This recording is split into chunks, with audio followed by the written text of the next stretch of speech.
Ya, langsung saja kita simak informasi hot news yang pertama. PT Goto Gojek Tokopedia Tbk memastikan bahwa pria berjaket ojek online yang dilindas mobil rantis Brimob di Perjompongan sebagai mitra ojol Gojek, Avan Kurniawan, tewas akibat peristiwa tersebut. Direktur Publik Affair and Communication Goto Ade Mulya menyatakan bahwa Goto telah melakukan verifikasi dan investigasi internal bersama pihak terkait. Ade menyatakan Goto memberikan bantuan penyediaan fasilitas ambulans, proses autopsi dan juga visum. Goto juga berkomitmen memberikan santunan bagi keluarga korban sebagai bentuk dukungan. Goto berkomitmen untuk terus mendampingi keluarga korban dan memberikan upaya terbaik yang dapat dilakukan sambil terus berkoordinasi dengan pihak berwenang terkait penanganan insiden ini. Pihak Goto juga menghimbau kepada seluruh pihak untuk bersama-sama menjaga situasi agar tetap kondusif dan juga aman bagi semua. Insiden nahas itu terjadi saat kendaraan taktis atau rantis Brimob melintas di kawasan Pejompongan Jakarta Pusat saat demo rusuh di DPR yang juga viral di media sosial. Kapolda Metro Jaya Irjen Asep Edi Suheri juga telah mengkonfirmasi insiden tersebut yang menyebabkan korban tewas. Buntut kejadian tersebut, rekan sesama ojol marah. Mereka mendatangi Mako Brimob di kawasan Kuitang.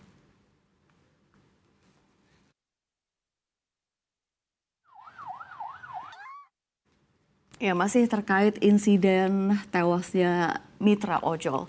Kapolri Jenderal Listio Sigit Prabowo meminta maaf dan bertemu dengan keluarga pengendara ojek online yang tewas terlindas rintis Brimob di tengah memanasnya demonstrasi kemarin.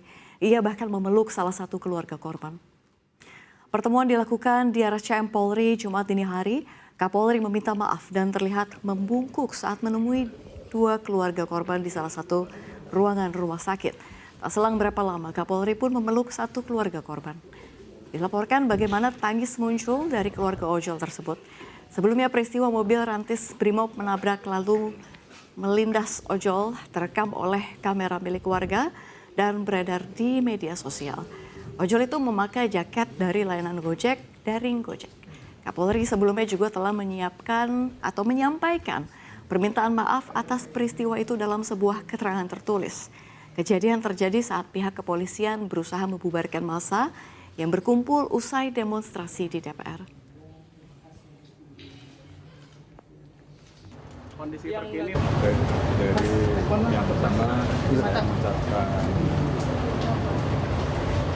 bela sungkawa dan duka yang sangat mendalam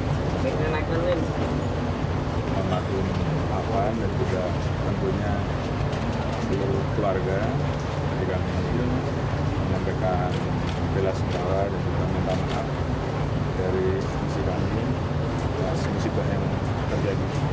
Dan tentunya kami tadi juga bertemu dengan lingkungan, ada RT, terus masjid, ada RW. Kami berkomunikasi untuk mempersiapkan pemakaman dan juga tentunya hal-hal lain yang diminta oleh keluarga almarhum. Salah satunya tentunya kita tidak lanjuti peristiwa yang terjadi. Saya kira tadi Pak Kadif Propam sudah menyampaikan dan saya minta untuk dilanjutkan. Dan tentunya saya juga minta maaf kepada seluruh keluarga besar ojol dan juga masyarakat atas musibah dan peristiwa yang terjadi. Pak, ini kan tidak pertama kali terjadi. Sejak 2019 sudah ada berulang kali kematian karena penanganan polisi, termasuk kanjuruhan dan lain sebagainya. Kira-kira perbaikan kedepannya apa Pak dari polisi? Perbaikan yang, dan kalau tidak dilakukan pertanggungjawabannya apa Pak? Ya saya kira Karena tidak pasti selalu terjadi itu Pak. proses akan selalu ada. Konkretnya Pak, perbaikannya Pak? Evaluasi terus akan kita lakukan. Evaluasinya Pak, perbaikannya Pak, konkretnya Pak? Pak, tadi ada Pak, itu di Pak. Ya, kita ke informasi selanjutnya. Unjuk rasa yang berlangsung pada Kamis 28 Agustus kemarin disoroti oleh media asing dan kedutaan besar negara lain di Indonesia. Reuters menyoroti unjuk rasa berakhir ricuh dan juga masa bentrok dengan polisi. Video yang diunggah di media Reuters menunjukkan polisi menembakkan gas air mata ke arah para demonstran yang menggunakan kembang api. Reuters juga mengingatkan demonstrasi sebelumnya juga terjadi di Senin 25 Agustus Seiring masyarakat yang protes, anggota parlemen menerima gaji lebih dari 100 juta rupiah di saat rata-rata pendapatan masyarakat Indonesia hanya sekitar 3,1 juta rupiah. Sementara itu, Kedutaan Besar Amerika Serikat di Indonesia juga menggugah peringatan di situs resminya agar warga Amerika Serikat di Indonesia berhati-hati dengan protes yang sedang terjadi.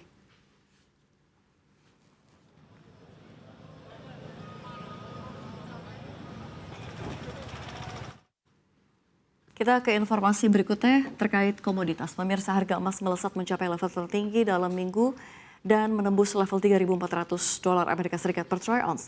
Harganya terbang karena dolar melemah di tengah kekhawatiran independensi Bank Sentral Amerika Serikat, The Federal Reserve. Harga emas mencapai level tertinggi dalam 5 minggu pada perdagangan Kamis, didukung oleh pelemahan dolar dan juga arus masuk safe haven akibat kekhawatiran yang berkelanjutan atas independensi The Fed. Sementara pada perdagangan Kamis, indeks dolar Amerika Serikat DXY melemah 0,43% di level 97,81. Dolar yang melemah membuat emas yang dihargakan dalam dolar Amerika Serikat lebih terjangkau bagi pembeli luar negeri. Pasar saat ini memperkirakan peluang lebih dari 87% untuk penurunan suku bunga 1/4 poin pada pertemuan The Fed bulan September. Investor kini menantikan data pengeluaran konsumsi pribadi yang akan dirilis hari Jumat, sebuah tolak ukur inflasi utama bagi Bank Sentral Amerika Serikat.